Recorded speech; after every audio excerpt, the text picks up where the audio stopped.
সবাইকে আমন্ত্রণ জানাচ্ছি বিবিসি বাংলার আয়োজনে বাংলাদেশ সংলাপের আজকের পর্বে।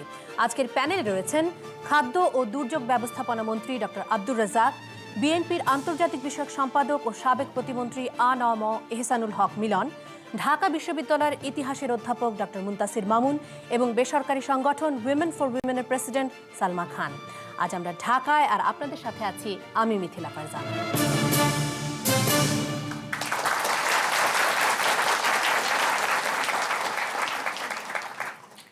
মিলনায়তনে দর্শকবৃন্দ, আপনারা এখানে এসে কিছু প্রশ্ন আমাদেরকে জমা দিয়েছেন। তার মধ্যে থেকে কয়েকটি প্রশ্ন আমরা বেছে নিয়েছি।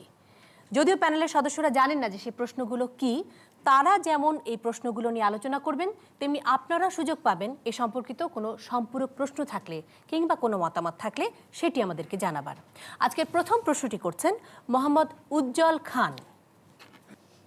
আমার প্রশ্ন হচ্ছে, সংবিধানের কোনো অনুচ্ছেদ কিংবা ধারা অস্পষ্ট কিংবা দুর্বল থাকলে তার পরিবর্তন করা যেতে পারে, কিন্তু বর্তমান সরকার 1972 সালের সংবিধানে ফিরে যেতে চাইছে কেন? বর্তমান সরকার 1972 সালের সংবিধানে ফিরে যেতে চাইছে কেন? সংসদের প্রধানমন্ত্রী তিনি বলেছেন যে 1972-এর সংবিধানে ফিরে যাওয়া উচিত। ধন্যবাদ আপনাকে। ডক্টর আব্দুর রাজ্জাক, কেন ফিরে যেতে চাইছে আবার সরকার? আপনারা জানেন যে বাংলাদেশের সংবিধান এটি একটা রক্তক্ষয়ী স্বাধীনতার যুদ্ধ, মুক্তিযুদ্ধের মাধ্যমে আমরা অর্জন করেছিলাম। আমাদের সংবিধান কি দর্শনের উপরে রচিত হয়েছিল সেটি ছিল মূলত চারটি জিনিস। একটি হলো আপনার একটা গণতান্ত্রিক রাষ্ট্র ব্যবস্থা, সমাজ ব্যবস্থা, অসাম্প্রদায়িক সমাজ ব্যবস্থা, রাষ্ট্র ব্যবস্থা, সমাজতন্ত্র এবং ধর্মনিরপেক্ষতা। এই চারটি আদর্শের উপরে ভিত্তি করে বাংলাদেশের সংবিধান রচনা করা হয়েছিল। আমরা দেখছি স্বাধীনতার পরে 1975 সালে অত্যন্ত দুঃখজনকভাবে জাতির জনক বঙ্গবন্ধুকে নির্মম নিষ্ঠুরভাবে হত্যা করা হয় এবং যারা স্বাধীনতার শক্তির বিরুদ্ধে ছিল, স্বাধীনতার বিরুদ্ধে ছিল, মুক্তিযুদ্ধের বিরুদ্ধে ছিল এবং একটা আন্তর্জাতিক সম্প্রদায় যারা বাংলাদেশের স্বাধীনতাকে মেনে নিতে পারে নাই বা এখনও স্বাধীনতার বিরোধিতা করে, তারা ষড়যন্ত্র করে, চক্রান্ত করে জাতির জনককে হত্যা করেছিল। শুধু জাতির জনককে হত্যা করেই তারা ক্ষান্ত হয় নাই। এই যে আমি বললাম স্বাধীনতার মুক্তিযুদ্ধের যে চেতনা, এই চেতনাটাকেও তারা ধ্বংস করতে চেয়েছে। তারা চেয়েছে যদি বাংলাদেশকে ধ্বংস করতে হয়, বাংলাদেশকে যদি আবার পাকিস্তানি ধারায় ফিরিয়ে নিয়ে যেতে হয়, তাহলে এই স্বাধীনতার মুক্তিযুদ্ধের চেতনাটাকেও ধ্বংস করতে হবে। এবং সেই লক্ষ্য নিয়েই তারা বঙ্গবন্ধুকে হত্যা করেছিল এবং বাংলাদেশের সংবিধানও তারপরে যারা ক্ষমতায় এসেছিলেন বঙ্গবন্ধুর হত্যার মাধ্যমে, তারা এসে এই বাংলাদেশের সংবিধানের মূল যে চেতনা, মূল যে ধারা, এগুলোকে কিছু কিছু পরিবর্তন করে। আপনারা জানেন যে ধর্মনিরপেক্ষতা এই শব্দটিকে কেটে দেওয়া হয়। আপনারা জানেন যে সমাজতন্ত্র একটা সম্পদের সুষম বন্টনের, শোষণহীন সমাজ ব্যবস্থা কায়েমের যে চেতনা ছিল মুক্তিযুদ্ধের এবং এদেশের মানুষের দীর্ঘদিনের লালিত আকাঙ্ক্ষা, শোষণহীন একটা সমাজ ব্যবস্থা, সকল মানুষের জন্য সমান অধিকারের একটা সমাজ ব্যবস্থা, সকল ধর্ম বর্ণ নির্বিশেষে সকল মানুষের জন্যই বাংলাদেশটি, হিন্দু, মুসলমান, খ্রিস্টান, বৌদ্ধ কিংবা বিভিন্ন সম্প্রদায়, গারো, তারপরে আপনার এই চাকমা, হাজক, আমাদের বিভিন্ন ছোট ছোট সাম্প্রদায়িক গোষ্ঠীগুলো রয়েছে, সকলের জন্য, সকল মানুষের জন্য সমান অধিকার নিয়ে একটি রাষ্ট্র ব্যবস্থা। সেই চেতনাগুলোকে ধ্বংস করা হয় সংবিধান থেকে। কাজেই আমরা যে ফিরে যেতে চাচ্ছি, আমরা চাচ্ছি যে মুক্তিযুদ্ধের স্বাধীনতার যে চেতনা ছিল, ইউনিভার্সাল কতগুলো ফ্রিডম, লিবার্টির, আপনার যদি যুক্তরাষ্ট্রের, আমেরিকার স্বাধীনতার যুদ্ধ দেখেন বা স্বাধীনতার কথা চিন্তা করেন, ফরাসি বিপ্লবের কথা ভাবেন, সেই সমস্ত বিপ্লবের পরে যে দর্শনগুলো, আদর্শগুলো সারা বিশ্বব্যাপী এগুলো নিয়ে আলোচিত হয়েছে এবং এগুলো গ্রহণ করেছে এবং বিভিন্ন দেশে লালিত হয়েছে, সেগুলোকে যারা ধ্বংস করেছে, আমরা সেই চেতনায়, আমরা সংবিধানকে আগের যে চেতনায় ছিল সেই চেতনায় আমরা এটা ফিরিয়ে নিয়ে। ধন্যবাদ মিস্টার রাজ্জাক। সালমা খান, আপনি শুনলেন ডক্টর আব্দুর রাজ্জাকের কথা। আপনার কি মনে হয় 1972-এর সংবিধান আবার ফিরে যাওয়া উচিত? আমার মনে হয় সংবিধান তো যদিও একটা দলের বিশেষ সময় হয়তো এই সংবিধান কার্যকর হয়েছে, কিন্তু সংবিধানটা তো সমগ্র জাতির একটা আশা আকাঙ্ক্ষার একটা প্রতিচ্ছবি থাকতে হবে। তো সেই কারণে এখন আমাদের মাননীয় মন্ত্রী যেটা বললেন, আমার কাছে মনে হয় যে এটা এমন একটা গুরুত্বপূর্ণ ব্যাপার এবং সংবিধান অবশ্য অনেকবারই সংশোধন হয়েছে, পরিবর্তন হয়েছে, পরিমার্জন হয়েছে, কিন্তু এটা জনগণের কি মতামত, আমার মনে হয় এ ব্যাপারে হয়তো একটা গণভোট কিংবা একটা রায়ের একটা ব্যবস্থা করলে আমরা অনেকখানি বুঝতে পারতাম যে প্রকৃতপক্ষে জনগণ এখন প্রস্তুত কিনা এই ধরনের পরিবর্তনের জন্য। এবং তিনি যে কথাটা আরেকটা বললেন, বিশেষ করে সমাজতন্ত্রের কথা, আমি মনে করছি যে বর্তমানে বাংলাদেশের যে অর্থনীতি, যে বিশ্বায়ন, মুক্তবাজার অর্থনীতি এবং আমরা প্রবৃদ্ধির জিডিপি প্রবৃদ্ধির হারে যেভাবে আমরা উন্নয়নশীল অন্যান্য দেশের তুলনায় অনেকখানি এগিয়ে এসেছি, যে ধরনের অর্থনীতি বিকাশের কারণে আমার মনে হয় যে সমাজতন্ত্রে ফেরত যাবার আমাদের সেরকম অবকাশ নেই। সেজন্য তাহলে ধর্মনিরপেক্ষতা অবশ্যই একটা অতি গুরুত্বপূর্ণ ইস্যু। আমিও মনে করি যে এটি প্রতিফলিত হওয়া উচিত আমাদের সংবিধানে। তবে সংবিধানে প্রতিফলিত হওয়ার চাইতে এটা প্রকৃত পক্ষে প্রশাসনের মাধ্যমে এটা প্রতিফলিত হওয়া আরও জরুরি। এবং আরেকটা জিনিস, সংবিধান যদি আজকে সংশোধনী হয়, আমি জানতে চাইব তার কাছে যে আইনের দৃষ্টিতে প্রতিটি নাগরিকের যে সমতা সেটি কি প্রতিফলিত হবে? এখনও আমরা জানি নারী পুরুষের সমতা আমাদের সংবিধানে প্রতিফলিত হয়নি আইনের দৃষ্টিতে। তাহলে সেটাই যদি না আসে তাহলে সেখানেও তো আমরা একটা পরিবর্তনের আশা করব, নাহলে তো এই পরিবর্তনটা তো পরিপূর্ণভাবে প্রতিটি জনগণের গোষ্ঠীর আশা আকাঙ্ক্ষার প্রতিফলন এখানে থাকবে না। ধন্যবাদ সালমা খান। দেখা যাক দর্শকরা কে কি ভাবছেন। আপনি সংবিধানের যদি ৭২ সংবিধানে ফেরত যাওয়া হয়, তাহলে চতুর্থ সংশোধনী যেটা হয়েছিল আওয়ামী লীগকে সেটাকে ক্রস করে ৭২ যেতে হবে। তার মানে বর্তমানের আওয়ামী লীগ কি চতুর্থ সংশোধনীর আওয়ামী লীগের যে আদর্শ সেটাকে অতিক্রম করে যাবে? ধন্যবাদ। ধন্যবাদ আপনাকে। আপনি বর্তমান সরকার 10 টাকা কেজি চাইলে খাওয়াইতে পারতেছেন না। এখন ৭২-এর সংবিধানে ফিরে গিয়ে সমাজতন্ত্র কীভাবে কায়েম করবেন আর বিসমিল্লাহির রহমানির রহিম কীভাবে উঠাবেন, আমি আমার প্রশ্ন।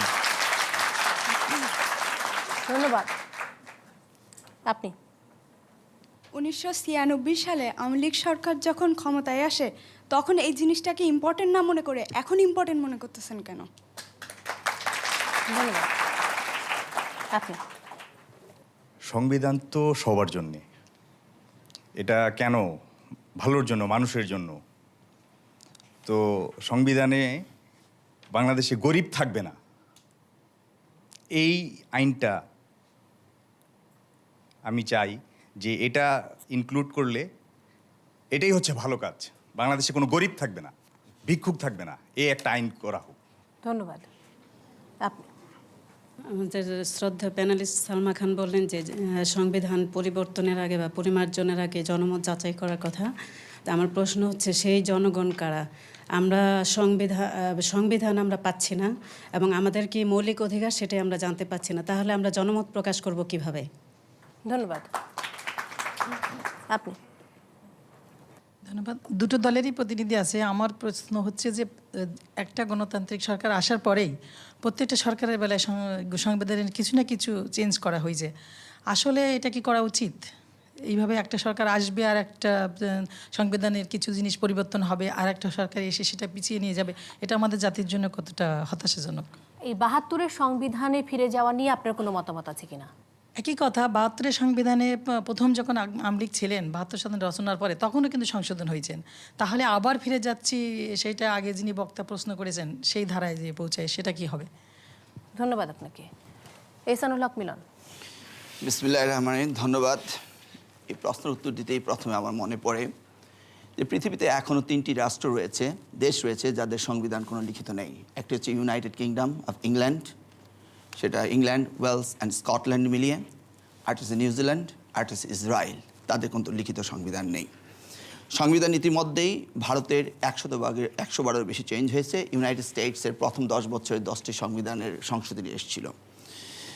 আমাদের প্রশ্নটি হচ্ছে, আজকে যারা এই আলোচকবৃন্দ আমাদের সামনে রয়েছেন, আপনার কি সংবিধান নামক এই বইটি কি কারোর কাছে আছে? আপনি কি এটা পেয়েছেন?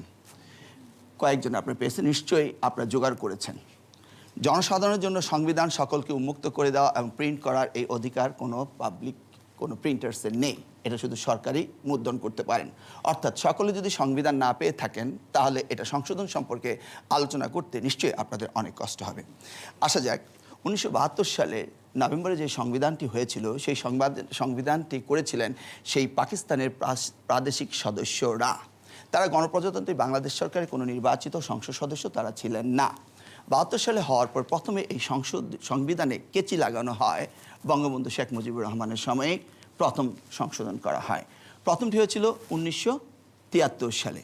সেটি হয়েছিল যারা মানবতা বিরোধী কাজ করেছিল, গণহত্যা করেছিল, তাদের জন্য এই আইনটিকে সংশোধন করা হয়েছিল। দ্বিতীয়টি হয়েছিল ইমার্জেন্সি, প্রক্লামেশন অফ ইমার্জেন্সি। দেশের অভ্যন্তরে এবং আন্তর্জাতিক পর্যায়ে কোনো দুর্ঘটনা ঘটলে পরে দেশে ইমার্জেন্সির প্রয়োজন রয়েছে, সেই জন্য দ্বিতীয়টি সংশোধনটি হয়েছিল, অ্যামেন্ডমেন্টটি হয়েছিল প্রক্লামেশন অফ ইমার্জেন্সি। তৃতীয়টি হয়েছিল আমাদের স্বাধীনতা, সার্বভৌমত্ব অর্থাৎ ভৌগোলিক সীমারেখা নিয়ে, যেখানে ইন্ডিয়ার সাথে কমিশন করে আমাদের বেড়ুবাড়ি দেওয়া হয়েছিল এবং 3 বিঘা করিডোর নেওয়া হয়েছিল। সেটি হচ্ছে আমাদের স্বাধীনতা, সার্বভৌমত্ব এবং আমাদের ভৌগোলিক সীমারেখার উপরে, যেটাকে আমরা শুকনো বাদামের খোসার মতো আমরা বারান্দায় ফেলে দিয়ে আসছিলাম। চতুর্থটি হয়েছিল, যেটি হচ্ছিল বাকশাল প্রতিষ্ঠিত করা, গণতন্ত্রকে গলাটিপে হত্যা করা এবং একদলীয় এক শাসক ব্যবস্থা প্রবর্তন করা এবং সংবাদপত্রের স্বাধীনতা হনন করা, 4টি পত্রিকাকে দেওয়া। এই চতুর্থ সংশোধনটি হয়েছিল 1974 সালের 24শে জানুয়ারি, অর্থাৎ বঙ্গবন্ধু শেখ মুজিবুর রহমান জীবিত থাকতেই 4টি হয়েছিল। এবং সেই সংবিধানে কোথাও জাতির পিতা বঙ্গবন্ধু শেখ মুজিবুর রহমান সেটিও হয়নি। আজকে সংবিধানে কি রয়েছে? রয়েছে ইন গড উই ট্রাস্ট। আপনি যদি কারোর কাছে ডলার থেকে থাকে খুলে দেখবেন লেখা রয়েছে ইন গড উই ট্রাস্ট। আমরা আল্লাহর প্রতি অগাধ বিশ্বাস, এটি রয়েছে আমাদের সংবিধানের প্রথম মূল মন্ত্র। দ্বিতীয়টি রয়েছে গণতন্ত্র, তৃতীয়টি রয়েছে জাতীয়তাবাদ, চতুর্থটি রয়েছে অর্থনৈতিক ও ন্যায় বিচার, যেটি হচ্ছে সমাজতন্ত্রের ব্যাখ্যা। তাহলে সেখান থেকে আমরা ফিরে আসব। ধরি নেই প্রথম 4টি মূল মন্ত্র ছিল, সেটি রয়েছে কি? ধর্মনিরপেক্ষতা। আমি তো দেখিনি যে 1986 সালের এই 8ম সংশোধনীতে বাংলাদেশকে যখন ইসলামিক রাষ্ট্র হিসেবে ঘোষণা হয়েছে, হিন্দুরা তাদের ধর্ম পালন করতে পারেনি, বৌদ্ধরা তার ধর্ম পালন করতে পারেনি, এমন কোনো অবস্থা এদেশে এই পর্যন্ত হয়নি। হঠাৎ করে আমরা ডিজিটাল বাংলাদেশে এসে 2009 থেকে 1972 ফেরত যাব, তার কোনো যৌক্তিকতা আমি দেখতে পাচ্ছি না। আমি মনে করি পৃথিবী এগিয়ে চলছে, দেশ এগিয়ে চলছে, রাষ্ট্র এগিয়ে চলছে। মানুষের চাহিদার সাথে সাথে জনগণের চাহিদা মেটানোর জন্য রাষ্ট্রের যা প্রয়োজন রয়েছে, জনগণকে যে অধিকার দেওয়া, অর্থাৎ আমাদের রাষ্ট্র পরিচালনার জন্য আমাদের লেজিসলেটিভ, আমাদের জুডিশিয়ারি এবং আমাদের এক্সিকিউটিভ বডি যেটা রয়েছে, তাদের সাথে জনগণের অধিকার, স্বাধিকার, এটাকে সমন্বয় সাধন করে যেই সংবিধান প্রণয়ন হবে, সেটি হবে সংবিধান। এবং যুগের পরিবর্তনের চাহিদার সাথে সাথে সংবিধানের পরিবর্তন আসতে পারে, এটাকে ফিরিয়ে নেওয়া আমি মনে করি না এদেশের আপামর জনসাধারণ কোনোদিন মেনে নেবে। আবার আমরা সে চলে যাব একনায়তন্ত্রে, আমরা সেখানে ফেরত যেতে পারি না। আমরা মনে করি। আপনি কি মনে করেন 1972-এর সংবিধানে ফিরে যাওয়ার উচিত? আমি প্রথমে একটা কথা বলে নিতে চাই। মন্ত্রী, প্রাক্তন মন্ত্রী এবং যারা কথা বললেন তাদের মধ্যে খানিকটা রাজনীতি, যে তারা রাজনৈতিক যে লাইন তাদের আছে সেটা খানিকটা সূত্র এসেছে।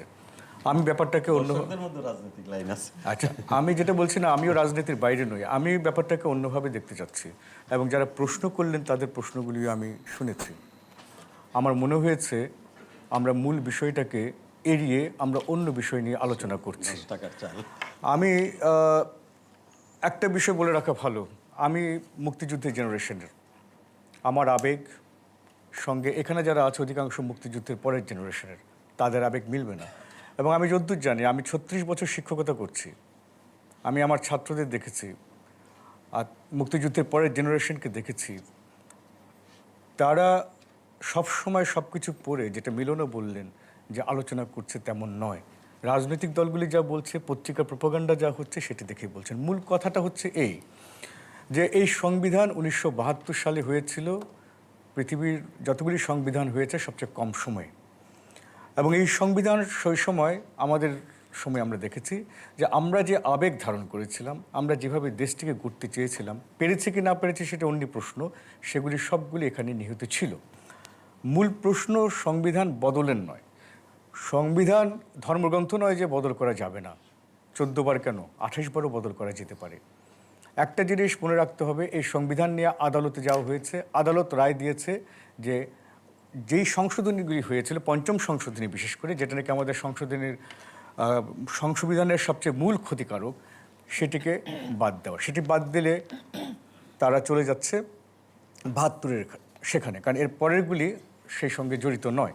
এটা সুপ্রিম কোর্টে আছে, সেটা নিষ্পত্তি হলে রাজনৈতিক দল যারা ক্ষমতায় আছে তাদেরকে সেভাবে সেটা বহাল করতে হবে। দ্বিতীয়ত হচ্ছে যারা সংসদে আছেন তারা তো জনপ্রতিনিধি, আমাদের প্রতিনিধি। 2/3 সংখ্যাগরিষ্ঠতা লাগে আমি যতদূর জানি সংবিধান বদল করতে। যদি সেই সংখ্যাগরিষ্ঠতা থাকে তারা অবশ্যই বদল করতে পারবেন এবং সেটা জনগণের ম্যান্ডেটে সেখানে প্রতিফলিত হবে, কারণ গণতন্ত্রের নিয়মই তাই। মূল কথা হচ্ছে অন্য, সংবিধানের মূল যে নীতি সেটা কখনো বদলানো যায় না। এইগুলি বদলানো হয়েছিল দেখে আমাদের প্রতিবাদ। সংবিধানের প্রস্তাবনাতে লেখা আছে আমরা যারা মুক্তিযুদ্ধের যারা এসেছেন তারা এটা করলাম, তখনকার জনগণের প্রতিনিধি। সেই আমি যদি সেখানে কারেক্ট করি এবং শক্তির জোরে মুক্তিযুদ্ধের বদলে স্বাধীনতা সংগ্রাম, এই যে কথাগুলি বদল করলেন সেটা তো আমরা নয়, সেটা তো আমি বদল করেছি। এখানেই হচ্ছে মূল বিষয়টা। আমি সংবিধান বদল করতে পারে না। সংবিধান সংশোধন করা যেতে পারে, মূলনীতি কিন্তু যেটা দিয়ে রাষ্ট্র গঠিত হয় সেটি বদল করা যায় না, সেটি বদল করা হয়েছিল। তৃতীয়ত যে আরেকটি বিষয় এখানে বলা হয়েছে, যেটা মিলন বলেছেন যে পাকিস্তানের প্রাদেশিক সদস্যরা করেছেন, আজকাল এই কথাটা শুনতে পাচ্ছি। যুদ্ধটা কারা করেছিলেন, নেতৃত্ব দিয়েছিলেন কারা? তারা প্রাদেশিক এবং জাতীয় পরিষদের সদস্যরা, তারাই সরকার গঠন করেছিলেন। সেই সরকারের অধীনে মুক্তিযুদ্ধ পরিচালিত হয়েছে, এটা আমাদের মনে রাখতে হবে। এবং সেই সরকারের অধীনে যিনি সংবিধান সবচেয়ে বেশি বদল করেছেন, জেনারেল জিয়াউর রহমান, তিনি সেখানে মেজর পরে লেফটেন্যান্ট কর্নেল হিসেবে কাজ করেছেন সেই সরকারের অধীনে। তারপরে বাংলাদেশ হয়েছে, সংবিধান হয়েছে, তিনি এখানে উপসেনাধ্যক্ষ হয়েছেন। সবগুলি সেটার সূত্র ধরেই এসছেন। যদি এটা পাকিস্তানিদের দ্বারা করা হয়ে থাকে এবং এটা বেআইনি হয়, তাহলে বাংলাদেশও বেআইনি, মুক্তিযুদ্ধও বেআইনি, জেনারেল জিয়াকে নিয়ে যেটা কথা হচ্ছে সেগুলিও বেআইনি। ধন্যবাদ ডক্টর মুনতাসির মামুন। ডক্টর আব্দুর রাজ্জাক, আমি আপনার কাছে ফিরে আসছি, যদি একটু সংক্ষেপে উত্তর দেন। উনি যে প্রসঙ্গটি তুলেছেন এবং অনেক দর্শকে বলেছেন যে বিভিন্ন সময় আওয়ামী লীগের সময়ই এই সংশোধনী হয়েছে, এবং তার সাথে সাথে আরও একজন দর্শক প্রশ্ন করেছেন 96 সালে আপনারা কেন 1972 সংবিধানে ফেরত গেলেন না? আমার মনে হয় প্রশ্নগুলো ঠিকই আছে। প্রথমে জনাব মুনতাসির মামুন সাহেব যেটা বলেছেন, আমি তার ধারাবাহিকতায় বলতে চাই যে সংবিধান এটা কোনো বাইবেল বা কোরআন নয়, এটি পরিবর্তন করা যাবে। সারা পৃথিবীতেই সংবিধান পরিবর্তন হয়। যেমন আমেরিকান কনস্টিটিউশনের একটা বড় পরিবর্তন হয়েছে। আমেরিকাতে আপনার কোনো প্রেসিডেন্ট 2 বারের বেশি ইলেক্টেড হতে পারবে না, এটা কোনো সংবিধানের ছিল না, কোনো দিনই ছিল না। দেখেন, এত বছর হওয়ার পরে সেকেন্ড ওয়ার্ল্ড ওয়ার, দ্বিতীয় বিশ্বযুদ্ধের পরে, সেখানে তারা দেখলো যে রুজভেল্টকে 3 বার প্রেসিডেন্ট করতে হলো যুদ্ধের কারণে। 2 বার থাকার পরে যুদ্ধ শেষ হয় নাই। এই সময় আমেরিকাতে একটা নির্বাচন অনুষ্ঠান করা সম্ভব ছিল না, তাকে 3 বার দেওয়া হলো। তারপরে তখন আমেরিকানরা ডিসাইড করলো যে আমাদের এই সংবিধান এটা সন্নিবেশিত করতে হবে, যেহেতু একবার আমরা নিয়ম ভঙ্গ করেছি, ভবিষ্যতে আরও হবে। তখন তারা সংবিধানে বলে দিল যে ও ভবিষ্যতে কেউ কোনো দিন 2 বারের বেশি প্রেসিডেন্ট হতে পারবে না। এরকম মূল চেঞ্জগুলো হয়, সেগুলো নিয়ে আলোচনা হয়। ছোটোখাটো চেঞ্জ সংবিধানে সবসময় হয়ে থাকে, ভারতে হয়েছে, আমেরিকা বা অন্যান্য উন্নত দেশে এটা হয়ে থাকে, সেটি কোনো ব্যাপার না। ব্যাপার হলো যেটি মূল স্পিরিট, স্বাধীনতার মূল স্পিরিট। এহসানুল মিলন সাহেব বলেছে 1975-এর পরে বা 71-এর পরে এই দেশে ধর্মীয় কোনো দাঙ্গা হয় নাই, তেমন কোনো আমাদের যারা সংখ্যালঘু তাদের কোনো অত্যাচার নির্যাতন হয় নাই। আমি আপনাদেরকে বলি, 2001 সালের পরে এই বাংলাদেশে আমি একজন জাতীয় সংসদ সদস্য ছিলাম। যেভাবে এদেশের হিন্দু সম্প্রদায় সংখ্যালঘুদের অত্যাচার নির্যাতন হয়েছে, সেই ইতিহাস যদি আমি বলি, আপনাদের সেসব লোমহর্ষক এবং বর্বরতা, নিষ্ঠুরতার একটা চরম একটা উদাহরণ হবে। আমি নিজে বাঁশখালীতে গিয়েছি এবং এই বিবিসি আমার সাক্ষাৎকার নিয়েছিল। একটি হিন্দু পরিবারের দোতলা বাড়িতে 11 জন মানুষকে জীবন্ত পুড়িয়ে হত্যা করা হয়েছে, এবং সেই জীবন্ত যাদের তার মধ্যে একটা 6 দিনের শিশু পর্যন্ত ছিল, এবং এই শিশুটির দেহাবশেষ পাওয়া যায় নাই এবং অন্যদেরও পাওয়া যায়। এমন অনেক ঘটনা আছে যে এই যে ধর্মনিরপেক্ষতা শব্দটা যে আমাদের জন্য কত গুরুত্বপূর্ণ ছিল, এটি একটি শব্দ। যদি আপনি সংক্ষেপে একটু বলেন যে 96 সালে আপনারা কেন ফেরত গেলেন না, সেটি আমি বলছি।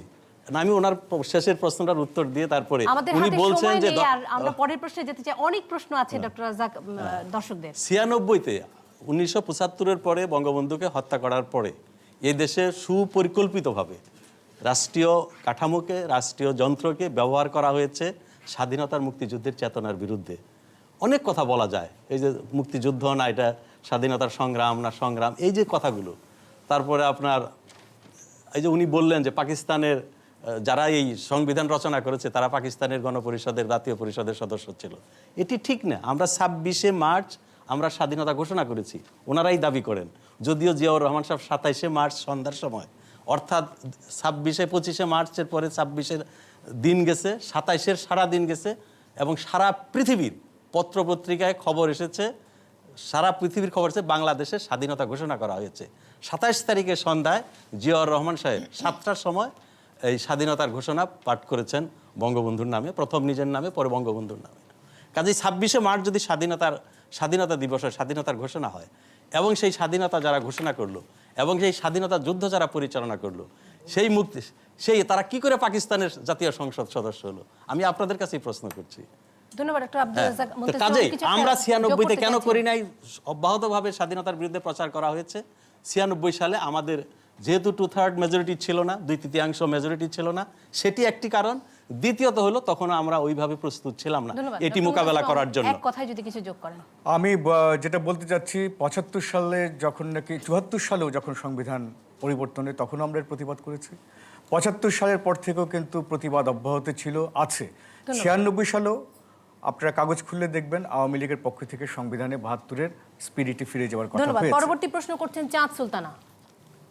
ধর্মভিত্তিক রাজনৈতিক দলগুলো অভিযোগ করছে যে প্রস্তাবিত জাতীয় শিক্ষানীতিতে ধর্মীয় শিক্ষার কোনো সুযোগ নেই। আসলে এই অভিযোগ কতটা যৌক্তিক? সাবেক শিক্ষা প্রতিমন্ত্রী এহসানুল হক মিলন, আসলে এই অভিযোগ কতটা যৌক্তিক? ধন্যবাদ আপনাকে। আমার কিছু আগের প্রশ্ন বলা ছিল, যদি অনুমতি দেন তাহলে আমি সেই জায়গায় যাব। আপনার প্রশ্নটা আগে শেষ করে আমাদের নিই। আসলে এই প্রশ্নটির উত্তর নেওয়াটাই খুব জরুরি, কারণ হ্যাঁ, সময় হাতে নেই। শিক্ষানীতি আমি মনে করি বিশ্বায়নের যুগে প্রতিযোগিতায় টিকে থাকার জন্য, শিক্ষা ব্যবস্থাকে আধুনিকায়তন করার জন্য যা যা প্রয়োজন রয়েছে সেটা করা সকল সময়ের জন্য এটা বাঞ্ছনীয় আমি বোধ করি। আপনার স্পেসিফিক প্রশ্নটি হচ্ছে ধর্মীয় শিক্ষা। আমি মনে করি ধর্ম একটি নৈতিক শিক্ষা, এই শিক্ষার প্রয়োজন রয়েছে। প্রত্যেকের ধর্মেই ভালো এবং প্রত্যেকটি ধর্মই সঠিকভাবে শেখানো হয়। এদেশের শিক্ষা ব্যবস্থায় যেটা রয়েছিল 9 এবং 10-এ, সেখানে ধর্মীয় শিক্ষা কম্পালসারি ছিল এবং সেখানে 70,000 ধর্মীয় শিক্ষক ছিল। 1, 2, 3, 4 হতে শুরু প্রত্যেকটি ক্লাসে ধর্মীয় শিক্ষা ছিল, কিন্তু এবারে শিক্ষানীতিতে বলা হয়েছে ঐচ্ছিক বিষয় হিসাবে ধর্মীয় শিক্ষাকে সেখানে রাখা হবে। ঐচ্ছিক বিষয় অর্থাৎ এডিশনাল সাবজেক্ট। আমরা সভাপতি ক্লাসে যখন লেখাপড়া করি, এডিশনাল সাবজেক্ট যারা জিপিএ A+ পেতে চেয়েছেন তারা এমন সাবজেক্টগুলো নিয়েছেন যেখানে মার্কস বেশি পাওয়া যায়, অর্থাৎ 40 মাইনাস করার পরে এডিশনাল পয়েন্টস দিয়ে আপনি জিপিএ A+ নেওয়ার জন্য চেষ্টা করেন। যেখানে ললিত কলা, নাচ গান রয়েছে, সেখানে নিশ্চয়ই এই ধর্মীয় শিক্ষায় আপনি যেতে চাইবেন না। এইভাবে ধর্মীয় অনুভূতিকে সম্পূর্ণভাবে এখান থেকে সরিয়ে দেওয়ার সুপরিকল্পিত চেষ্টা চলছে। দেখুন, একটু চিন্তা করে বলা হচ্ছে মাদ্রাসাগুলোকে মূল স্ট্রিমে এডুকেশনে নিয়ে আসা, অর্থাৎ আমাদের দেশে 3টি শিক্ষা ব্যবস্থা যেটা রয়েছে, ইংলিশ মিডিয়াম শিক্ষা ব্যবস্থা, সাধারণ শিক্ষা ব্যবস্থা এবং ধর্মীয় শিক্ষা ব্যবস্থা। একটি ছেলেকে মাদ্রাসা যখন পাঠানো হয়, সে নিশ্চয়ই মাদ্রাসায় লেখাপড়া করবে, ধর্মীয় অনুভূতি, কোরআন, হাদিস, সুন্নাহ, ফিকার উপরে লেখাপড়া করবে। সেখানে যদি আমরা বলি যে মেইন স্ট্রিমে আমরা এডুকেশনকে নিয়ে আসব, তাহলে কিন্তু মাদ্রাসা শিক্ষা ব্যবস্থাকে সম্পূর্ণভাবে বিলুপ্ত করা হচ্ছে। মাদ্রাসা কিন্তু সাধারণ শিক্ষার জন্য প্রতিষ্ঠিত হয়নি। হ্যাঁ, মাদ্রাসা শিক্ষা যারা ছাত্রছাত্রী রয়েছে, শহীদ রাষ্ট্রপতি জিয়া রহমানের সময় ইংরেজি, বাংলা, অঙ্ক, সমাজ বিজ্ঞান সব কিছুই তাদেরকে দেওয়া হয়েছিল। জোটের সরকারের সময় ফাজিল এবং কামেল মাস্টার ডিগ্রি এবং ডিগ্রি সমমানের শিক্ষা ব্যবস্থাকে উন্নত মানের হওয়ার জন্য কুষ্টিয়া ইসলামিক বিশ্ববিদ্যালয়ে অধীনস্থ করা হয়েছিল।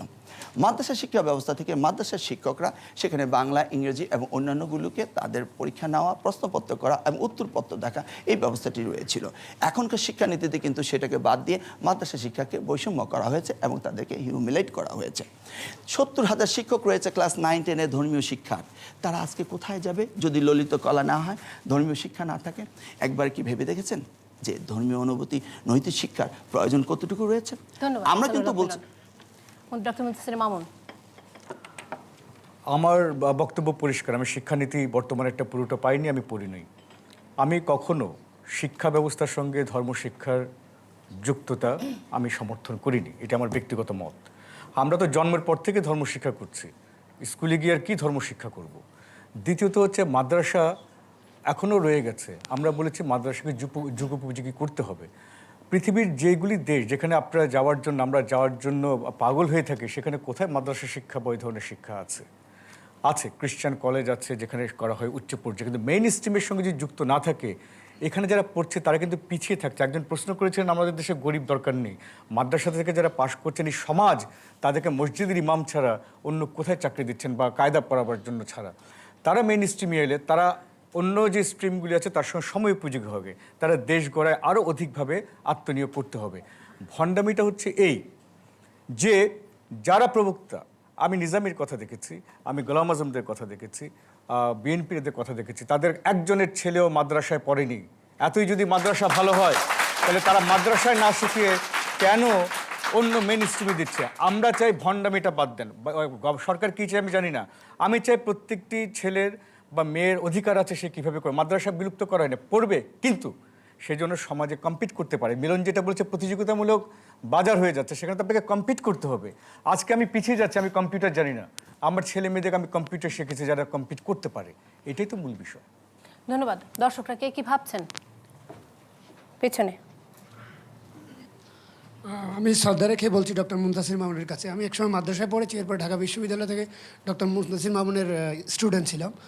সো স্যারের এই কথাটা আমার খুব লাগছে যে স্ববিরোধিতা, যে মাদ্রাসায় পড়ে মেন স্ট্রিমে আসা যাবে না, শুধু আপনাদের এখনকার যে মাদ্রাসাটাকে বিলুপ্ত করে অথবা যেটা ডিসেন্ট্রালাইজ করতেছেন এটা করে মেন স্ট্রিমে আসা যাবে। আমি এটার সাথে আপনার সাথে একমত না, কারণ আমি যখন মাদ্রাসা থেকে পরীক্ষা দিয়ে ঢাকা বিশ্ববিদ্যালয়ে যখন আমাদের সময় প্রতিযোগিতা ছিল তখন কিন্তু তথাকথিত আমি প্রশ্নটা উত্তর দিচ্ছি, আমাকে একটু শেষ করতে অনুগ্রহ করে। তখন কিন্তু তো এখন এই যেসব প্রাইভেট বিশ্ববিদ্যালয়গুলো গার্মেন্টসের মধ্যে ঘুরে উঠছে এটা ছিল না। আমার সময় তখন ডিন ছিলেন ডক্টর আব্দুল মোমিন চৌধুরী। উনি আমাকে বলেছিলেন তুমি কি অ্যারাবিকে পড়বে না ইসলামিক হিস্ট্রিতে পড়বে না হিস্ট্রিতে পড়বে? আমি বললাম স্যার আমি হিস্ট্রিতে পড়বো। বলে যে কেন? বলে স্যার এই জন্যই পড়বো, আপনারা যারা বুদ্ধিজীবী তারা মনে করেন যে শুধু মাদ্রাসায় বললে ইসলামিক স্টাডিজ এবং হিস্ট্রিতে পড়তে হবে, হিস্ট্রিতে পড়া যাবে না। সো স্যার আপনার সাথে আমি এই ব্যাপারে দ্বিমত পোষণ করছি এবং শ্রদ্ধা রেখেই বলছি শুধু মাদ্রাসা যারা পড়ে তারা কিন্তু শুধু শিবির করে না। ধন্যবাদ। এই কথা বলিনি, প্রথম কথা বলিনি।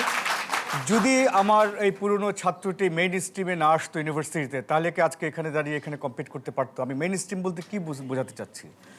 যদি আমরা বিশ্ববিদ্যালয়ে মাদ্রাসাকে অবহেলা করতাম তাহলে তো একজন বিশ্ববিদ্যালয়ের ছাত্র বিশ্ববিদ্যালয়ে ভর্তি হওয়ার যোগ্যতা অর্জন করতো না।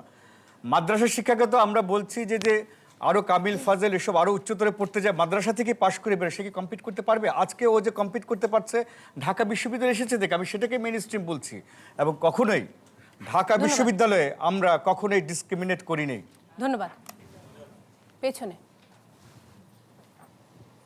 আমার কথা হচ্ছে যে আমরা তো পারিবারিকভাবেই ধর্মীয় শিক্ষায় শিক্ষিত হচ্ছি, আর উনি বললেন যে ধর্মীয় শিক্ষা না থাকলে আমাদের নৈতিক শিক্ষা হবে না। আমার কথা হচ্ছে বাংলাদেশ এই পর্যন্ত অনেকবার দুর্নীতিতে চ্যাম্পিয়ন হয়েছে, এবং যারা দুর্নীতিতে চ্যাম্পিয়ন করেছে বাংলাদেশকে তারা কিন্তু প্রত্যেকেই বাধ্যগতভাবে ধর্মীয় শিক্ষা পড়ে এসেছেন। আমার মনে হয় না এই বাধ্যগতভাবে তাদেরকে যে ধর্মীয় শিক্ষা দেওয়া হয়েছে সেই ধর্মীয় শিক্ষা তাদের নৈতিকতার কোনো পরিবর্তন করতে পেরেছে। ধন্যবাদ।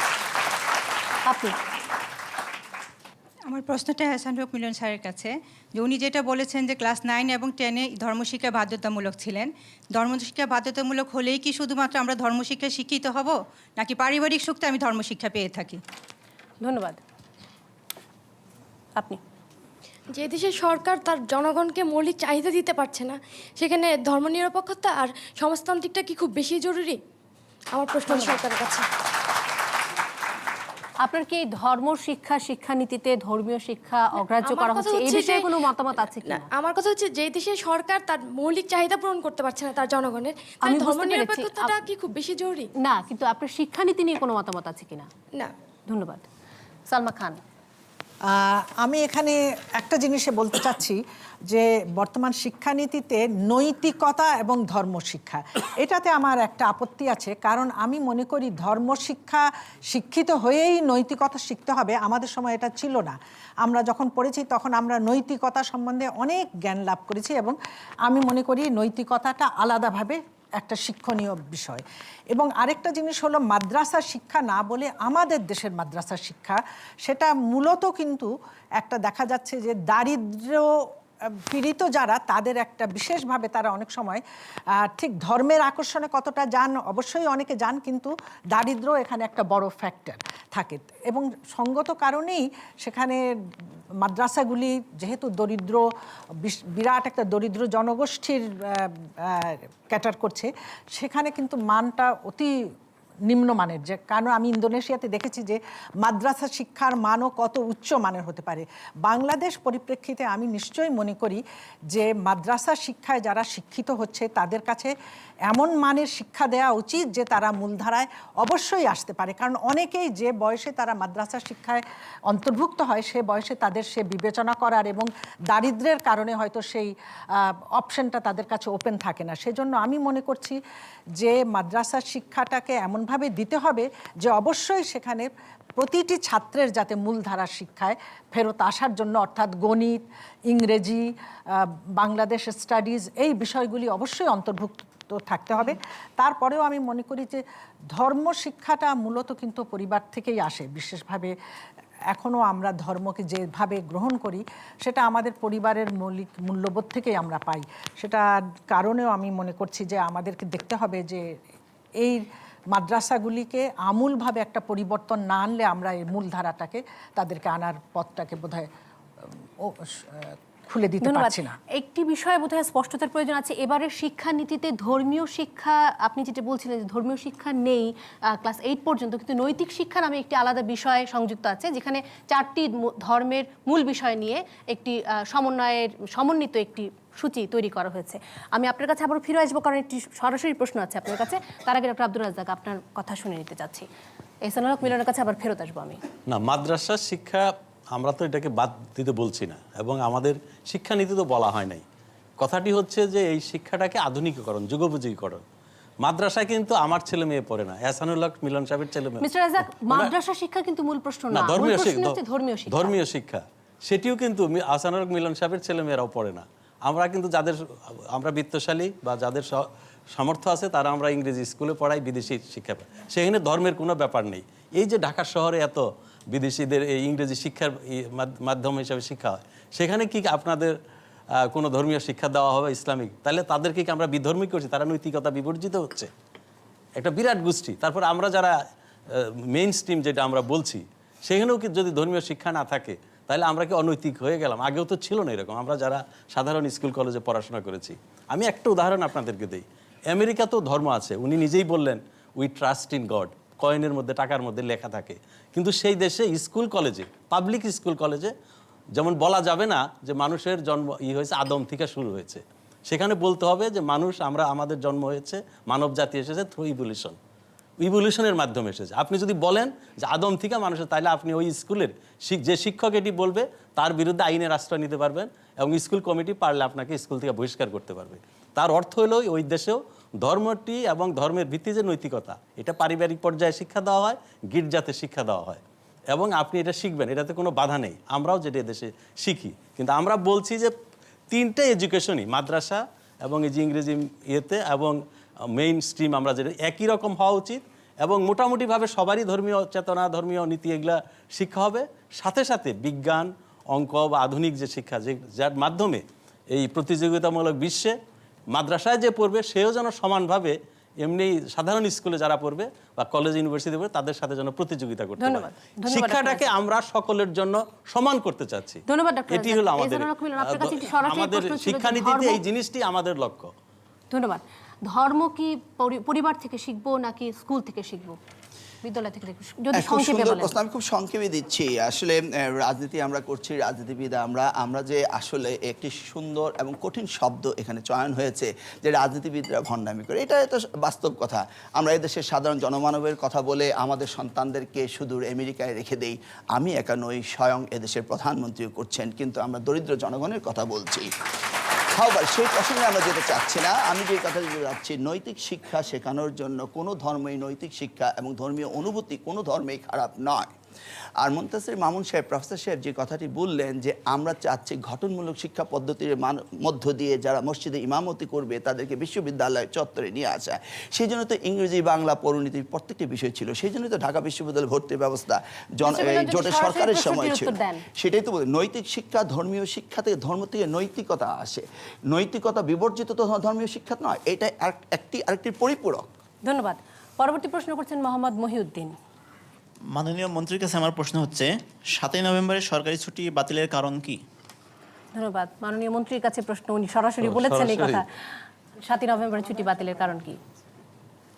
7ই নভেম্বরে এমন কোনো ঘটনা হয় নাই এই দিনে ছুটি দিতে হবে। ছুটি দিতে হয় আমরা কোনো জাতীয় দিবসে, যেমন আমরা 52 ভাষা আন্দোলনে 21শে ফেব্রুয়ারি আমাদের ছুটির দিন, স্বাধীনতা দিবস আমাদের ছুটির দিন।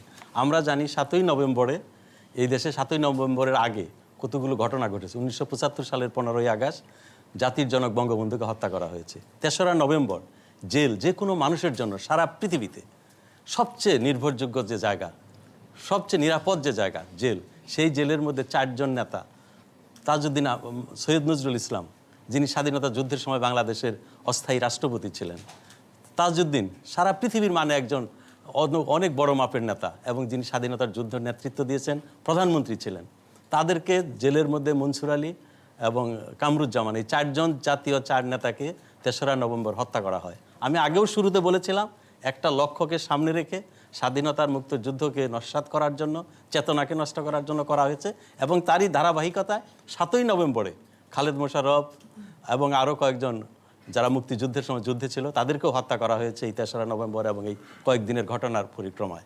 একটা রাজনৈতিক পরিবর্তন হয়েছে, তার জন্য এমন কিছু দেশের জন্য মঙ্গল কল্যাণ বয়ে আনে নাই যে যার জন্য আমরা 7ই নভেম্বরে একটা ছুটি দিতে পারি। ছুটির তো কোনো প্রয়োজনই হতে পারে।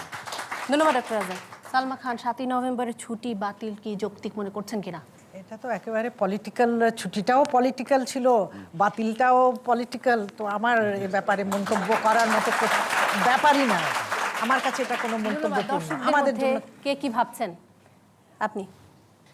মাননীয় মন্ত্রীর কাছে আমার প্রশ্ন, উনি বলেছেন বিশেষ বিশেষ ঘটনাকে কেন্দ্র করে ছুটি হয়, তাহলে আগামী 25শে ফেব্রুয়ারি কি আমরা ছুটি পাবো? 25 ফেব্রুয়ারি কেন ছুটি? সেটা হচ্ছে যে বিডিআর যে ঘটনাটা ঘটেছে, ওটা বাংলাদেশের জন্য মনে হয় খুব গুরুত্বপূর্ণ একটা ঘটনা। ধন্যবাদ। আমার তো মনে হয় 7ই নভেম্বর ছুটি দেওয়াটা উচিত ছিল, কারণ 7ই নভেম্বরের মাধ্যমে আমরা বিপ্লবী পাইছি এবং এই দেশে বহুদলীয় গণতান্ত্রিক পাইছি, এই দেশে অনেক মানুষই রাজনীতি করতে পারছে। পূর্ববর্তী আওয়ামী লীগ সরকারের আমলে বঙ্গবন্ধু শেখ মুজিবুর রহমানের জন্মদিন এবং মৃত্যুদিন 2 দিনই সরকারি ছুটি ছিল। পৃথিবীতে কোনো নজির ছিল না যে একই ব্যক্তির জন্মদিন এবং মৃত্যুদিন সরকারি ছুটি। 7ই নভেম্বর মন্ত্রী মহোদয় বলছেন এরকম কোনো ঘটনা ছিল না। 7ই নভেম্বরের আগে বঙ্গবন্ধু শেখ মুজিবুর রহমানকে সপরিবারে হত্যা করা হয়েছিল এবং তৎকালীন আওয়ামী লীগ 7ই নভেম্বরের পরবর্তী সময় পর্যন্ত আওয়ামী লীগই ক্ষমতায় ছিল। 7ই নভেম্বর মুক্তিযুদ্ধের যে স্পিরিটটা 1971 সালের পর দেশ স্বাধীন হওয়ার পরে যে স্পিরিটটা বিচ্যুত হয়েছিল, আমরা মনে করি 7ই নভেম্বর সেই বিচ্যুতি থেকে আবার মুক্তিযুদ্ধের যেই চেতনাটা, গণতন্ত্র, বহুদলীয় গণতন্ত্র, সংবাদপত্রের স্বাধীনতা, এই চেতনায় আবার ফিরে আসছে। তো আমি মনে করি যে 7ই নভেম্বর সরকারি ছুটি এটা কার্যকর করা উচিত। আপনি যখন যে সরকার আসে তখন সেই সরকারই বিশেষ বিশেষ দিনগুলা নিয়ে ছুটির দিন দিয়ে দেয়। আসলে আমার কোশ্চেন হচ্ছে আমরা সত্য ঘটনা কিভাবে জানবো? যে সরকার যখন আসছে সেই সরকারই তাদের ছুটির দিনগুলো চেঞ্জ করে দিচ্ছে। আমরা সত্য ঘটনা কোনটা, আমরা ইতিহাস কোনটা সেটা জানতে চাই, সত্য ইতিহাসটা জানতে চাই। ধন্যবাদ। সত্য ইতিহাস জানতে হলে ইতিহাস পড়তে হবে। এখানে যারা আসছেন, আমি কারো উপরে কোনো প্রতিক্রিয়া বা কোনো রিফ্লেকশন না, আমার মনে হচ্ছে আমি যে কথাটা আগেই বলেছি, আমরা যা শুনছি, যা মানে পত্রিকায় পড়ছি সেই থেকেই প্রশ্নগুলি করছি, মূল বিষয় সেটা নয়। 7ই নভেম্বর ছুটি কেন হবে সেটি মূল প্রশ্ন। প্রথম প্রশ্ন হচ্ছে, এখানে যারা আছেন অনেকে তো সামরিক শাসন দেখেছেন, হয়তো আপনাকে সামরিক শাসন পছন্দ করেন? 7ই নভেম্বর ছিল সিভিল সমাজের উপরে সামরিক আধিপত্য প্রতিষ্ঠার দিন। বিএনপি তো তখন হয়নি, সামরিক আধিপত্য করা হয়েছে, জিয়াউর রহমান ক্ষমতা দখল করেছেন, ক্ষমতা লিগালাইজ করার জন্য তাকে বিএনপি করতে হয়েছে। 7ই নভেম্বরে ঘটনাবলী যেটা ডক্টর রাজ্জাক বললেন 15ই আগস্ট থেকে যুক্ত। বঙ্গবন্ধু শেখ মুজিবুর রহমান একটি ধারার প্রতীক ছিলেন, জিয়াউর রহমান তার বিপরীত ধারার প্রতীক। এবং জিয়াউর রহমানকে ক্ষমতায় আসতে হওয়ার জন্য বা তারা যাকে ক্ষমতা এনেছেন তাদের জন্য বঙ্গবন্ধু হত্যা প্রয়োজনীয় ছিল, না হলে তারা ক্ষমতায় আসা যেত না। সুতরাং 7ই নভেম্বর এমন কিছু হয়নি যাতে আমাদের ইতিহাস বা মুক্তিযুদ্ধের, যেটা একজন বললেন এটা ভুল বললেন, 75 মুক্তিযুদ্ধের চেতনা উজ্জীবিত করেনি, ভুলণ্ঠিত করেছে। ধন্যবাদ। এহসানুল হক মিলন। ধন্যবাদ। আসলে এই বিষয়গুলো যেভাবে যাচ্ছে, রাজনীতি আলোচনায় চলে আসতেছি আমরা 7ই নভেম্বর। আমরা 7ই নভেম্বরের তাৎপর্য বুঝতে হবে যে সিপাহী জনতা তারা মেজর জিয়াকে নিয়ে আসছিলেন। He was not the army chief, he was DCMLA, deputy chief of martial administrator, পরে হয়েছিলেন ডেপুটি। সেই সময় জেনারেল শফিউল্লাহ সাহেব ছিলেন সেনাপ্রধান। আজকে যদি বঙ্গবন্ধু শেখ মুজিবুর রহমান নিহতের কারণে যদি কাউকে এখন ডেকে প্রশ্নবিদ্ধ করা হয়, যেভাবে সংসদে শেখ সেলিম সাহেব বলেছিলেন, আমার মনে হয় সেই জায়গায় আমরা যেতে পারি, তাহলে সঠিকভাবে সব রহস্য উদ্ঘাটন হবে। কিন্তু সাবজুডিস ম্যাটার আমি কথা বলতে চাচ্ছি না। 7ই নভেম্বর এমন একটি দিন, তার পূর্বকার ঘটনার প্রেসিডেন্ট অর্থাৎ মেজর জিয়ার সাথে কোনো সম্পর্ক ছিল না। সেই কারণে সেই সময়ের ambassador, American ambassador William B Milam তিনি বলেছেন, তার একটি বইয়ে লিখেছেন, তিনি লিখেছেন যে if major Zia would have been killed instead of 30th May 1981 in 1975 15th of August, the country would have been a failure state like Liberia and Afghanistan.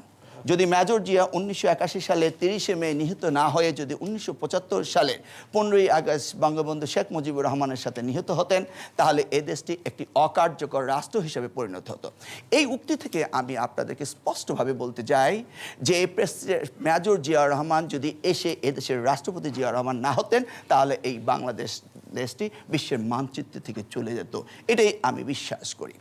7ই নভেম্বরের তাৎপর্য কখনো শহীদ জিয়াউর রহমান কাউকে খুন করেননি।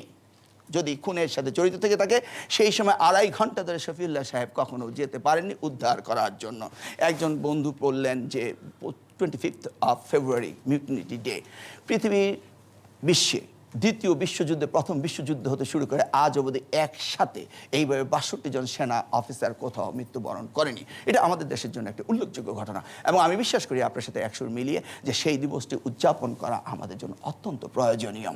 মেজর জিয়া, শহীদ জিয়াকে নিয়ে যেভাবে কথা বলা হচ্ছে, আমি তার তীব্র প্রতিবাদ করে বলছি যে জেল হত্যার সাথে শহীদ জিয়ার কোনো জড়িত ছিল না। 3রা নভেম্বর রাত্রেবেলা যারা বিদেশ চলে গিয়েছিল তাদেরকে মুস্তাক আহমেদের গভর্নমেন্ট তাদেরকে বিদেশ পাঠিয়েছিল।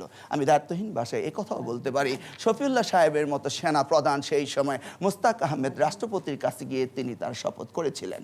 তাহলে সেই মুহূর্ত কারা ছিল, কারা করেছে? শহীদ রাষ্ট্রপতি জিয়াউর রহমান সামান্য একজন মেজর ছিলেন এবং সিপাহী অফিসাররা নয়। সেনা সরকার বলতে যদি আমার মনে হয় যে এই বিষয়টি নিয়ে আসলে আমাদের অনেকক্ষণ তর্ক হওয়া সম্ভব। আমি বলছিলাম এই বিষয়ে আমাদের এই জায়গায় যাওয়াটা আসলে আমি উচিত মনে করি না। অনেক কথা আপনি তার মানে বলতে চাইছেন যে 7ই নভেম্বরের ছুটি বাতিল হওয়াটা যৌক্তিক নয়? অবশ্যই নয়, এটা জনতার দিবস, পরবর্তী পত্রিকা স্বাধীনতার দিবস। ডক্টর রাজ্জাক যদি এক লাইনে যদি শেষ করেন, আমার হাতে আর একদমই সময় নেই। এক লাইনেই বলবো, উনি যে একজন রাষ্ট্রদূত মাইলিয়ামের উদ্ধৃতি দিয়ে বলেছেন যে এই রাষ্ট্রটি ব্যর্থ রাষ্ট্রে পরিণত হবে। আমি বলতে চাই এই বাংলাদেশের স্বাধীনতার সার্বভৌমত্ব রক্ষার দায়িত্ব বাংলার 15 কোটি মানুষের। কোনো ব্যক্তি স্বাধীনতার সার্বভৌমত্ব রক্ষা করবে। আমি এক লাইনে বলতে চাই, মিলন সাহেব যেটা বলেছেন, আমি তখন শিক্ষক, আমি রাস্তায় দেখেছি স্লোগানটা ছিল সিপাহী সিপাহী ভাই ভাই, এবং জাসদের যেসব কর্মীরা কিছু কিছু ট্রাকে ছিলেন তারা বলেছিলেন সিপাহী জনতা ভাই ভাই। শফিউল্লাহ সাহেবের যেরকম উচিত ছিল এগিয়ে আসা, মেজর জেনারেল জিয়াউর রহমান যিনি উপসেনাধ্যক্ষ ছিলেন তারও সকল সেভাবে এগিয়ে আসা উচিত ছিল বলে আমি মনে করি। এই ইতিহাসের তর্ক বিতর্ক অনেক চলতে থাকবে। আমিও কোয়ালিশন গভর্নমেন্টের পার্টনার হয়েছে জাসদ। আমি প্রফেসর মুনতাসির মামুনের একটি বই পড়েছিলাম, সেই বইয়ে তিনি লিখেছিলেন যে এদেশের প্রতিবেশী চারিদিকে যেখানে ভারত রয়েছে সেখানে আমাদের সেনাবাহিনীর কোনো প্রয়োজন নেই। এটাও আমি একটি বইয়ে উল্লেখ করেছিলাম। তাহলে আমাকে ডিফেন্ড করতে দিতে হবে, এটি ভুল, আমার কোনো বইয়ে যদি এই কথা লেখা থাকে আমি সেই বইটি বই আমি এনে বাজার আপনাকে থেকে দেব। বের করব। আপনি ইন্ডিয়ান একটি লেখকের সাথে এটা লিখেছিলেন এবং পড়েন নাই, আপনি এটা নিয়ে মামলা হয়েছিল, ফ্রিডম পার্টি এটা লিখেছিল এবং সেখানে আমি আপনি মামলা ডিফেন্স করেছিলাম স্টাফ আদালতে। কলেজে লেকচার দেন, আমি সেখানে ডিফেন্স স্টাফ কলেজে লেকচার দিয়েছি। এটা as a বলা visiting হয়েছে যে professor, বাংলাদেশ আমি এগুলি সম্পর্কে জানি। এখানে লেখা হয়নি। রাজনীতি তর্ক হলে আমিও রাজনীতি তর্ক করতে জানি, আপনি ধন্যবাদ। আমার সাথে আর্গুমেন্ট অনেক আসুন। ধন্যবাদ। পরবর্তী প্রশ্ন করছেন doctor Tahmina Hasan. Doctor Tahmina Hasan. Barrister Fazlinur তাপসের উপর বোমা হামলায় জড়িত সন্দেহে আটক মেহনাজ রশিদকে ডিবি পুলিশ জিজ্ঞাসাবাদ করছে। ওই ঘটনার সাথে তার জড়িত থাকার প্রমাণের কোনো খবর না ছাপিয়ে ব্যক্তিগত বিষয়ে রসালো খবর প্রচার করা হচ্ছে, এটা কি উচিত হচ্ছে? ধন্যবাদ। সালমা খান। আমি খুব খুশি হলাম যে আপনি এরকম একটি প্রশ্ন করেছেন। ঠিক ওই সময় আমি দেশে ছিলাম না, কিন্তু পরে এসে আমি যে ধরনের অরুচিকর কতগুলি সংবাদ দেখেছি এবং আমার মনে হয় যে এটা সত্যিই যে সে মেহনাজ রশিদ একজন নারী বলেই এরকম করে তাকে এটাকে একটা সম্পূর্ণ অন্য খাতে নিয়ে গিয়ে তার ব্যক্তিগত জীবন, চারিত্রিক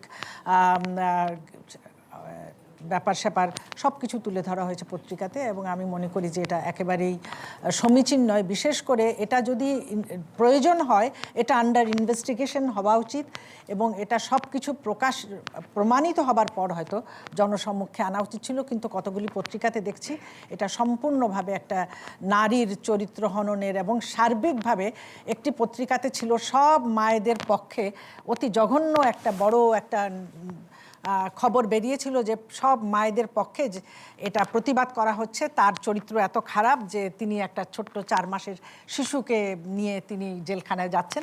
তো সেজন্য আমি এই সুযোগ পেয়ে এটা প্রতিবাদ করছি যে একজন নারীকে এভাবে হেনস্থা করা এবং রাজনৈতিকভাবে তাকে ব্যবহার করা। ধন্যবাদ সালমা খান।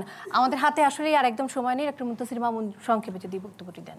মিডিয়ার দায় দায়িত্ব মিডিয়া নির্ধারণ করবে। মিডিয়া অনেক সময় তাদের মাত্রা অতিক্রম করে।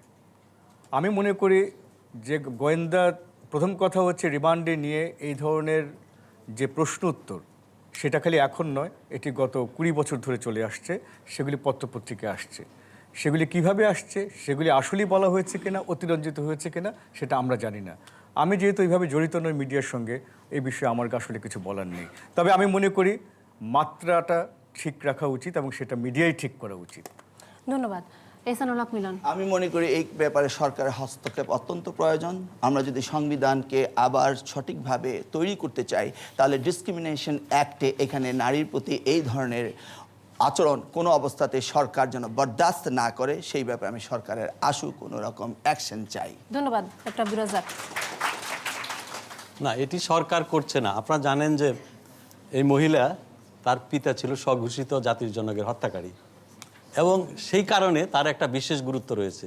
সে কিন্তু এটিও বারবার বলেছে যে এরপর তারা যখন লিবিয়াতে ছিল এবং এই যারা বঙ্গবন্ধুর খুনি তাদেরকে লিবিয়াতে পাঠানোর ব্যবস্থা করেছিল তদানীন্তন প্রেসিডেন্ট জিয়াউর রহমান এবং তাদেরকে অব্যাহতভাবে প্রেসিডেন্ট জিয়াউর রহমান। আমি আবারও বলছি 13 নভেম্বর রাত্রিবেলা সেটা তো অব্যাহতভাবে টাকা কাজেই এই একজন মহিলা, সেটি সত্যি কথাগুলো বলছি, সে একজন মহিলা, তার ব্যক্তি অধিকারের প্রতি আমি সম্মান করি এবং তার ব্যক্তিগত কোনো তথ্য পত্রপত্রিকায় আসা উচিত না, কিন্তু জাতীয় রাজনীতির সাথে, জাতীয় গুরুত্বপূর্ণ বিষয়ের সাথে যদি কোনো বক্তব্য এসে যায় সেখানে আমার আপনার কি করার রয়েছে? আমরা তো স্পষ্ট দেখছি যে জাতির ইতিহাসের সাথে, জাতির জনকের হত্যাকারীদের সাথে তার একটা সম্পর্ক রয়েছে এবং এখনও সে অব্যাহতভাবে তাদের সাথে সে মেয়ে হতে পারে, কিন্তু তার সাথে সাথে এই দায়িত্ব সে পালন করছে। তার একান্ত ব্যক্তিগত কিছু পিতাকে বাঁচানো, পিতা খুনি না, কিন্তু কার সাথে তার সম্পর্ক ছিল না ছিল সেটি আমিও চাই না, সেগুলো আসা উচিত না, উদ্ধৃতি দিয়ে যেগুলো সেগুলো আসা উচিত না, সেটি ঠিক আছে। কিন্তু অনেক সময় মিডিয়া এগুলো কিভাবে, অনেক সময় মিডিয়া বাড়াবাড়ি করে, তারা এটা করে। এর জন্য আমার মনে হয় যে ব্যক্তি অধিকারের ব্যাপারে আমাদের সচেতন হওয়া উচিত। আমাদের জুডিশিয়ারি এখানে একটা বিরাট ভূমিকা রাখতে পারে, এই ব্যাপারে আমার মনে কোনো দ্বিমত নেই। আমাদের হাতে আর একদমই সময় না। আমি আপনাদের কাছে ক্ষমা চেয়ে নিচ্ছি, অনেকের মতামত গ্রহণ করতে পারলাম না, তার কারণ আসলেই আমাদের হাতে অনেকের প্রশ্ন নিতে পারলাম না, কারণ আমাদের হাতে সত্যি আর একদমই সময় নেই। আমরা অনুষ্ঠান শেষ করতে যাচ্ছি। আমাদের পরবর্তী অনুষ্ঠান খুলনায়, আর তাতে অংশ নিতে চাইলে ফোন করুন অথবা SMS করুন 01819407030 এই নাম্বারে। ইমেইলও করতে পারেন bengali@bbc.co.uk এই ঠিকানায়। ধন্যবাদ জানাচ্ছি আজকের দর্শকবৃন্দকে, ধন্যবাদ জানাচ্ছি প্যানেলের সদস্যদেরকে, ধন্যবাদ জানাচ্ছি বঙ্গবন্ধু আন্তর্জাতিক সম্মেলন কেন্দ্র কর্তৃপক্ষ এবং চ্যানেল আই কর্তৃপক্ষকে। অনুষ্ঠানের প্রযোজক ওয়ালির রহমান মিরাজ এবং আমি মিথিলা ফারজানা এখনকার মতো এখানেই বিদায় নিচ্ছি।